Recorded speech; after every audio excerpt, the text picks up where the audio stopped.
Assalamualaikum warahmatullahi wabarakatuh. Perkenalkan semua, nama saya Rio Pasti. Saya mewakili dari kelompok 5 Teori Sosiologi Klasik dan Modern dari Universitas Budi Prodi Kriminologi.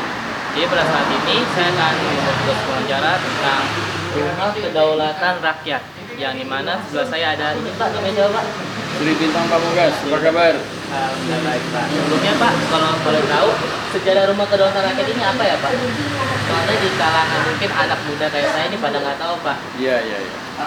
Oke, ini rumah sebetulnya adalah warisan ya dari kelompok sosialis, Partai Sosialis Indonesia pada masa Bung Sultan Syahrir dulu menjadi Perdana Menteri. Nah, pemilik rumah ini adalah orang-orang sosialis juga yang menjadi anak buahnya Perdana Menteri Sultan Syahrir. Dan itu kan sudah bertahun-tahun yang lalu ya, sejak 45 ya sampai sekarang. Suatu ketika salah satu murid beliau tahun 2003 ketemu sama saya. Nah, saya bicara mengenai revolusi. Karena apa ya? 2003 itu Pak Harto sudah jatuh, ya, lalu digantikan dengan Pak Habibie, Gus Dur, Megawati. Nah, pada saat yang sama, Undang-Undang Dasar 45 yang asli itu diganti. Ya, nah, yang menggantikan ini ya, menurut pendapat kita para aktivis, itu adalah asing dan aseng. Itu istilah-istilah kita itu. Ya. Nah, tahu sendirilah siapa asing dan aseng itu. Plus pengkhianat dalam negeri itu istilah yang sudah umum, sudah baku ya, di antara para aktivis. Nah, ketemu sama saya, maka pengelola rumah ini yang juga muridnya Sultan Syahrir itu tertarik dengan pikiran-pikiran revolusi, mau mengembalikan Undang-Undang Dasar yang palsu tadi itu, bikinan asing dan aseng itu, kembali ke berlaku ya, UUD 45 asli itu berlaku. Jadi seminggu 2 kali kita itu bincang-bincang mengenai itu, mengenai bagaimana mengembalikan Undang-Undang Dasar 45 itu, karena itu adalah warisan dari founding fathers kita, ya Bung Karno, Bung Hatta, Bung Syahrir, yang bercita-cita agar Indonesia menjadi masyarakat adil dan makmur, ya, sesuai dengan cita-cita proklamasi. Nah, dalam berbincang-bincang itu muncullah ide untuk menjadikan rumah ini yang sudah ditinggal pergi oleh baik Pak Badjo maupun tokoh-tokoh sosialis yang lain. Jadi kosong, rumah ini kosong, pakai untuk markas. Saya mempunyai ide untuk mengembalikan pikiran-pikiran kedaulatan rakyat ya, yang sementara hilang, karena Undang-Undang Dasar palsu itu sudah daulatnya bukan daulat rakyat lagi, daulat partai ya. Jadi saya bilang, ayo kita ganti menjadi Rumah Kedaulatan Rakyat. Jadi kita kumpulkan itu kira-kira ya tahun 2005-2006 menjadi Kedaulatan Rakyat. Dan ini adalah tempat siapa saja yang berpikiran demokratis, yang mempunyai keinginan untuk mengembalikan perilaku Undang-Undang Dasar 45 asli. Nah, ini rumah ini. Sejarahnya begitu. Oke, selanjutnya untuk kepemilikan rumah sekarang ini dimiliki siapa ya Pak? nggak ada yang punya. Jadi Pak Subadyo yang merupakan Subadyo Sastro Sutomo yang terakhir menghuni rumah ini bersama istri beliau Maria Unifa, itu sudah tidak punya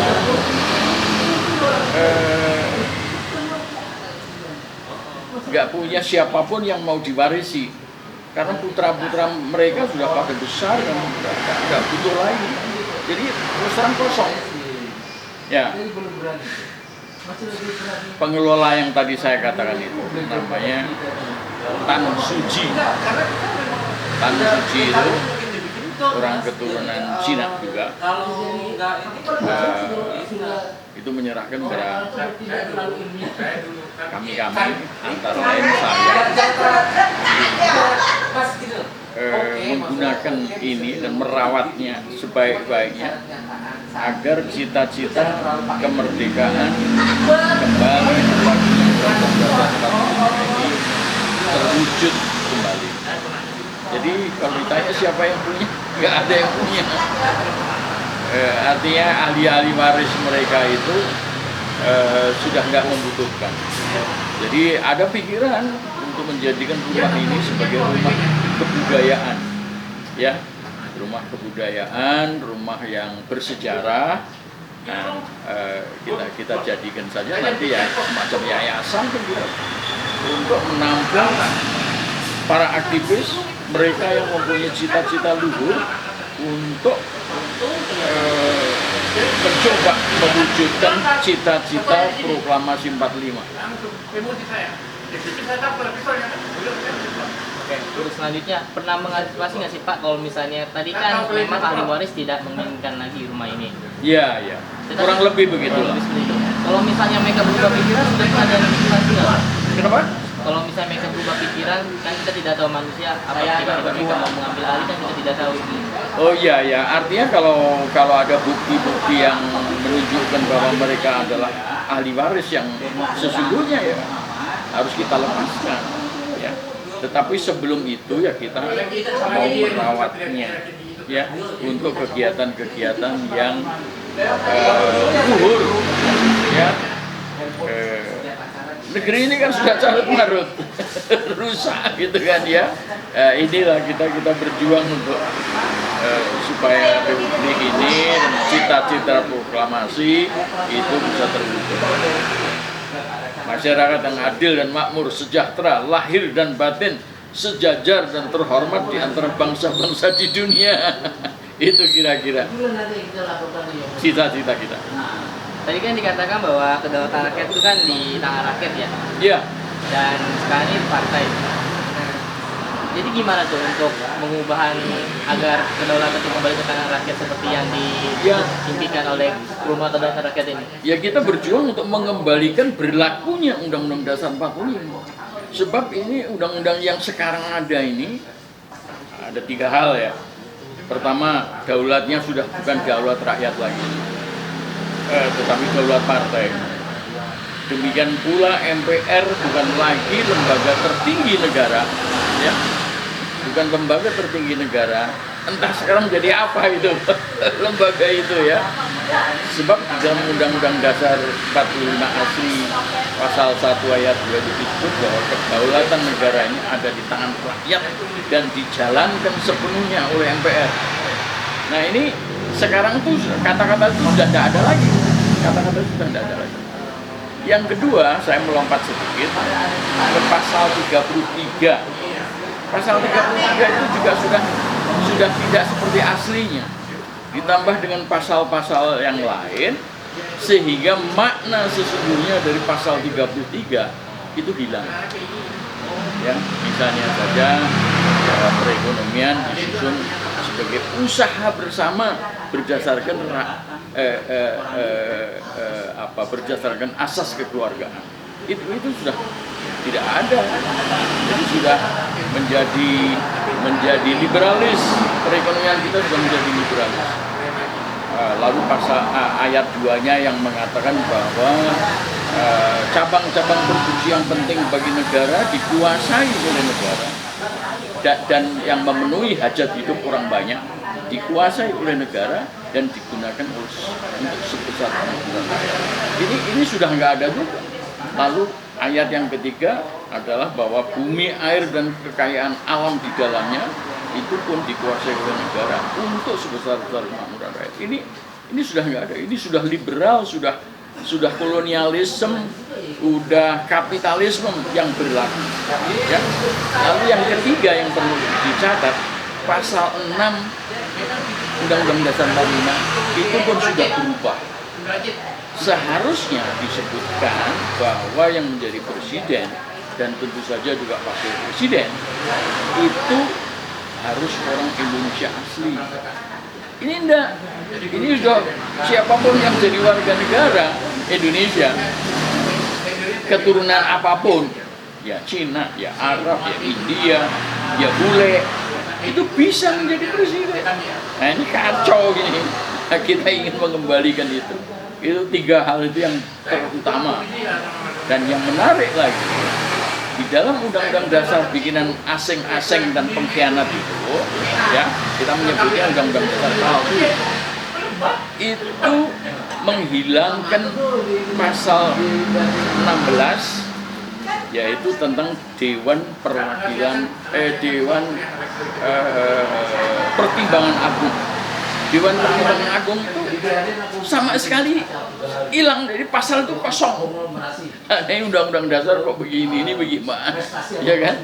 Jadi itulah yang menjadi kegundahan kita, menjadi semacam kewajiban kita. Karena apa? Setelah dipakai ternyata Undang-Undang Dasar palsu itu, setelah dipakai ternyata kacau balau. Terjadi kerusuhan. Hukum sudah tidak lagi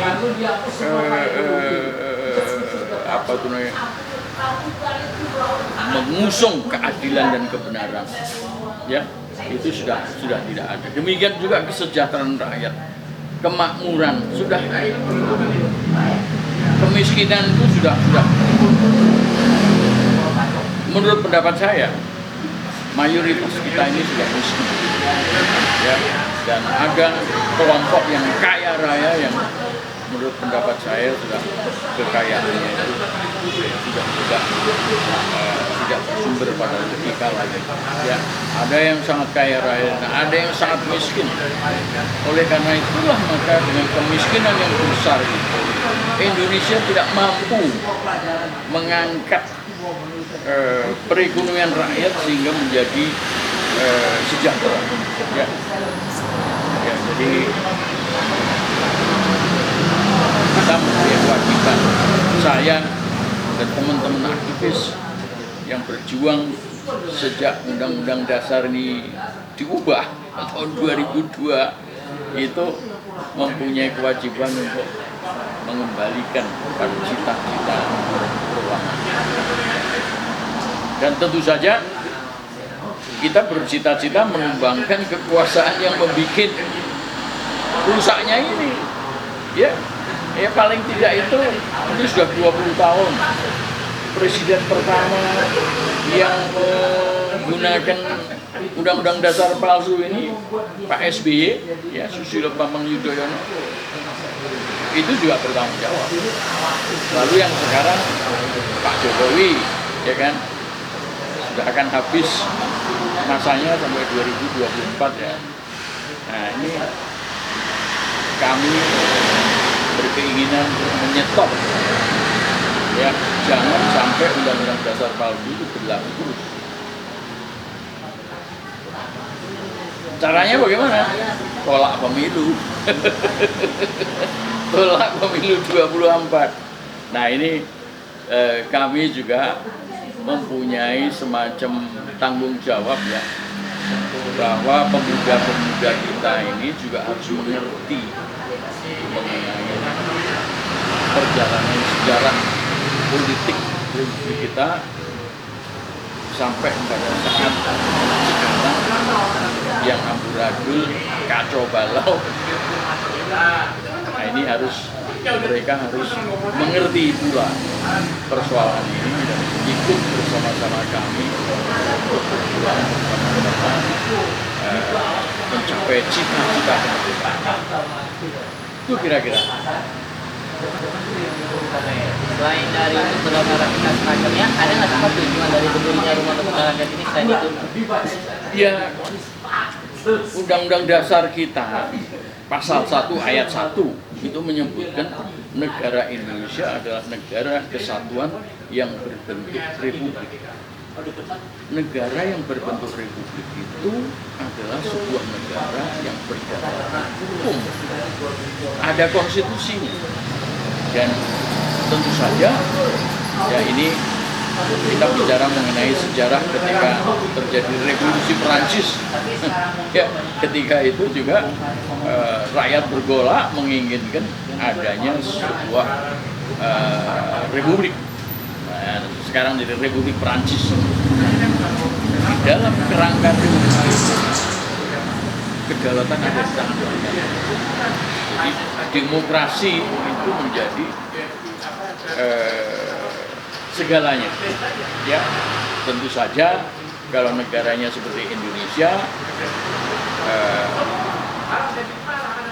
ada batasnya, yaitu kedaulatan Tuhan yang Maha Esa, ya kan?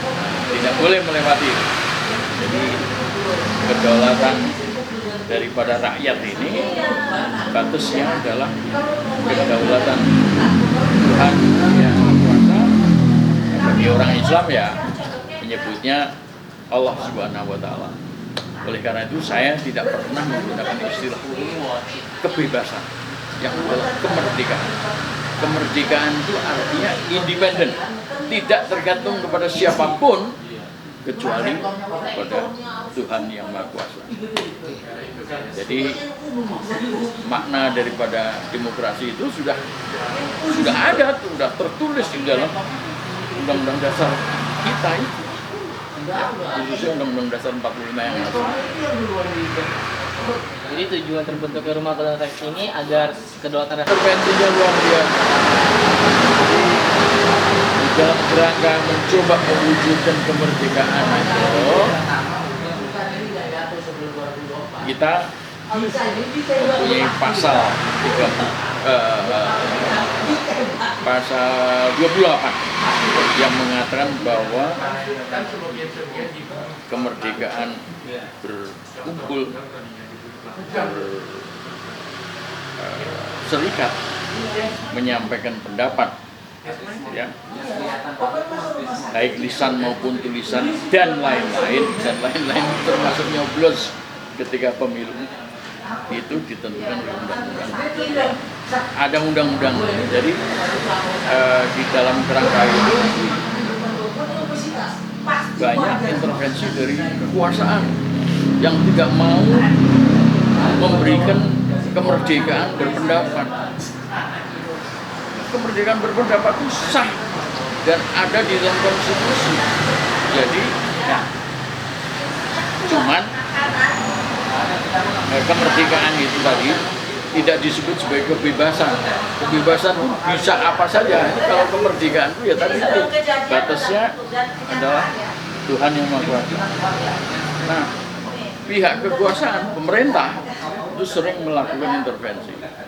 Itu yang namanya polisi-polisi yang tidak mengerti tentang pasal 28 tadi itu, dari ujung sana sama ujung sana itu bertrek-trek mencegah kita untuk menyampaikan pendapat, antara lain demonstrasi, rasa, menyampaikan petisi, ya.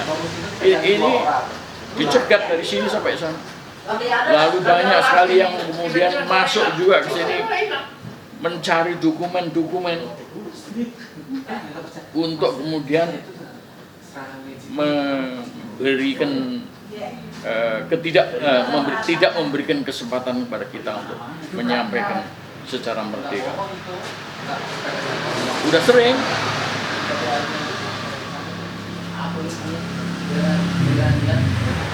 sering ya? Oh iya, sering. Jadi, tapi kita jalan terus. Dan ya, sampai saatnya kita juga tidak ada satupun yang kemudian diambil oleh aparat ya.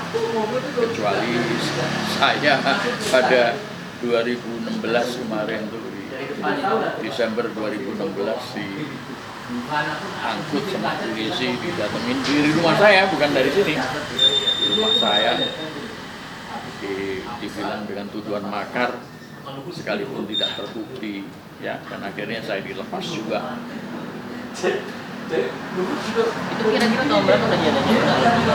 Desember 2016 ya, pas 22 Desember 2016 saya sempat ditahan sampai hampir 4 bulan ya. Tapi ya itu diperiksa hanya 2 kali, tapi kemudian juga tidak ada bukti sama sekali bahwa saya melakukan perbuatan makar. Tapi sempat kemerdekaan saya di kerangkeng. Nah, itu juga sebuah pelanggaran terhadap konstitusi. Dan mestinya aparat hukum seperti polisi tidak boleh melakukan hal seperti itu. Baru setelah saya misalnya terbukti secara praktek melakukan tindakan makar, maka bolehlah saya diperiksa. Kalau enggak ya enggak boleh. Malah saya menuduh pemerintah ini, pemerintah Pak Jokowi itu sudah melanggar Undang-Undang Dasar ya. Dan itu ya bagi saya itu patut dijatuhkan. Orang presiden yang melanggar Undang-Undang Dasar harus dijatuhkan. Dan sebetulnya ada pasalnya, pasal 7B Undang-Undang Dasar palsu itu menyebutkan bahwa pelanggaran orang presiden terhadap Undang-Undang Dasar, terhadap sumpahnya sebagai presiden bisa dijatuhkan. Kalau Undang-Undang Dasar 45 yang asli tidak membutuhkan itu. Karena apa? Karena presiden dianggap sebagai mandataris MPR. Jadi kalau MPR menganggap bahwa presiden itu melanggar undang-undang dasar, ya, termasuk undang-undang juga, itu tinggal cukup bersidang, lalu sidang bisa bermusyawarah untuk mufakat menjatuhkan presiden. Dia setiap saat bisa diganti. Nah ini Pak Jokowi juga mestinya begitu, ya, dia bisa di-impeach namanya, dijatuhkan, dan dia harus legowo, mundur. Kalau nggak mundur dihukum. Begitu kira-kira.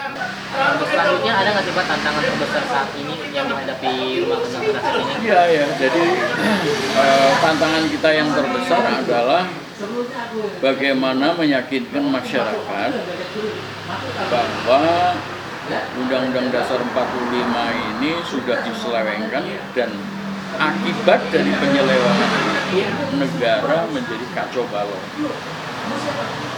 Dalam bahasa saya ya, udah rusak-rusakan. Jadi mau tidak mau kita harus kembali memberlakukan Undang-Undang Dasar 45 asli. Yang kedua adalah bahwa presiden harus diganti. Ya, presiden harus diganti. Dia harus dilengserkan, harus diganti.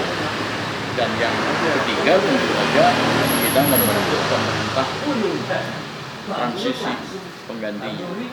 Nah, ini merupakan sebuah preseden tahun 67 ketika Pak Harto atau Bung Karno dijatuhkan. Jadi Pak Harto penggantinya, tapi beliau menjabat, karena menjabat sebagai presiden belum dipilih ya, menjadi presiden yang sesungguhnya, maka itu menjadi sebuah pemerintahan transisi. Jadi apa yang kita cita-citakan, apa yang kita harapkan tantangan ke depan ini tiga hal itu. Kembali ke 45, Pak Jokowi harus mundur. Nah, dari pihak pemerintah mencoba memaksakan pemilu dan pilpres tahun 2024. Nah, kalau pilpres ini dipaksakan terjadi, itu berarti undang-undang dasar palsu terus berlanjut. Nah, ini yang menjadi tantangan kita, bagaimana meyakinkan masyarakat bahwa pilpres atau pemilu itu tidak boleh ada. Yang ada adalah 3 hal tadi itu. Dan ini kita membutuhkan gerakan mahasiswa seperti pada masa-masa lalu ketika menjatuhkan rejim yang jahat. Oke, untuk selanjutnya, tadi kan dikatakan bahwa Presiden Jokowi harus mundur karena salah satunya melanggar demokrasi dan menggunakan undang-undang palsu. Nah, kalau misalnya ditanya, ada nggak sih bukti-bukti yang bisa dikaitkan gitu dengan tindakan Bapak itu gimana Pak? Pasti kan nanti orang ngomong, wah ini hoax nih bahasanya zaman sekarang. Sudah puluhan, ratusan, bahkan mungkin ribuan, ya, itu muncul dari benaknya 300 juta rakyat Indonesia. Ya tentu saja lewat tokoh-tokoh akademisi, tokoh-tokoh universitas, dan tokoh-tokoh aktivis yang lain, termasuk tokoh mahasiswa. Itu sudah sulit dihitung. Tetapi kalau saya boleh sampaikan, tugas Presiden Kepala Negara itu menyejahterakan rakyat. Rakyat sekarang tidak sejahtera hidup. Ya. Dari dulu sampai sekarang tambah sengsara. Kalau ditanya rakyat, semua akan mengatakan begitu. Jadi perekonomian kita ini sudah meninggalkan pasal 33. Ya. Akhirnya yang terjadi adalah ketidaksejahteraan, makmuran, lalu hukum. Orang ditangkap seenaknya tanpa prosedur, tanpa penyelidikan dan penyidikan dari pihak kepolisian, lalu misalnya masuk ke pengadilan. Jadi hukum juga sudah kacau balau. Tetapi ada hal yang paling menyengsarakan, masuknya orang-orang asing, khususnya dari Cina, dengan alasan mereka adalah pekerja, di mana orang Indonesia dianggap tidak mampu bekerja, mereka masuk. Dan sudah ada semacam pembicaraan di antara pemerintah dengan mereka. 10 juta orang Cina mau dimasukkan. Mungkin sekarang sudah tercapai, mungkin masih kurang menurut mereka, ya kan? Tanpa izin dari DPR. Ini sama sekali nggak bisa. Nah, melanjutkan soal hukum tadi, korupsi sudah begitu, ya, miliaran, triliunan, sehingga rakyat tidak mendapatkan sisanya. Jadi nggak cuma itu, kebohongan yang disampaikan oleh Presiden juga sudah begitu rupa, sehingga ya kesimpulannya tidak hanya undang-undang saja yang dilanggar, tetapi perilaku daripada seorang presiden, lalu undang-undang dasar yang kemudian juga diganti dan dinikmati selama 10 tahun Pak Jokowi, 10 tahun Pak SBY, itu juga merupakan suatu pelanggaran terhadap undang-undang dasar 45. Kira-kira begitulah. Sudah tidak bisa kehitung. Oke, untuk pertanyaan terakhir Pak, mungkin bisa memberikan pesan-kesannya untuk masyarakat Indonesia, terutama mahasiswa, untuk masa Indonesia ke depan, terutama untuk Indonesia Emas di 2045 nanti. Begini ya, saya mempunyai teori ya. Ini kan sudah 20 tahun. Umur Anda berapa? Tahun ini 19. Tahun ini 19, jadi ketika kita berjuang untuk memberlakukan kembali Undang-Undang Dasar 45. Undang-Undang Dasar 45 itu diganti itu tahun 2002. Jadi sudah 21 tahun. Ya kan? Anda belum lahir. Nah, waktu kosong yang saya sebut missing link itu terjadi sehingga Anda sebetulnya tidak tahu apa yang kita perjuangkan masa lalu. Mahasiswa terutama tidak ngerti. Undang-Undang Dasar 45 telah diganti dengan yang palsu, itu nggak ngerti. Dan itu dimulai dari SBY. SBY adalah presiden pertama yang menggunakan Undang-Undang Dasar palsu, dan dia membungkam universitas, membungkam kampus-kampus. Tidak hanya mahasiswanya yang tidak boleh beraktivitas, menyampaikan pendapat, tapi dosen-dosennya pun dibungkam, termasuk rektornya. Nggak ada. Mereka memang betul menjadi profesor doktor ya, termasuk aku juga, ya kan? Tetapi aku bicara, mereka nggak bicara. Mereka membungkam, aku nggak. Dan tentu saja aku tidak sendiri. Ya. Nah, harapan kita adalah bahwa pembungkaman ini sudah pelanggaran terhadap Undang-Undang Dasar, pelanggaran terhadap pasal 28 tadi. Ya, di samping pasal 28 sudah ada undang-undang tentang hak asasi manusia.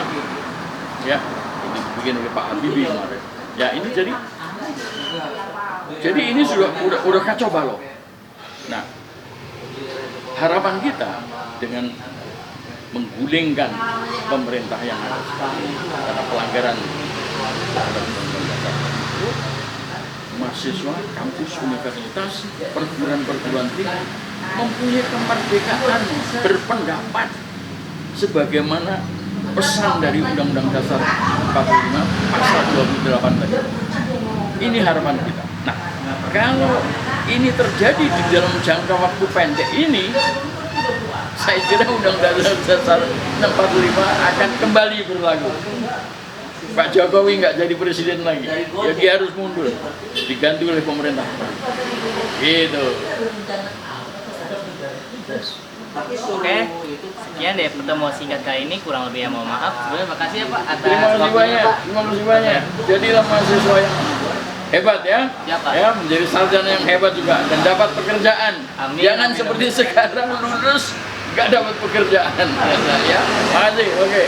Kurang lebihnya mohon maaf. Terima kasih dan sampai jumpa semuanya.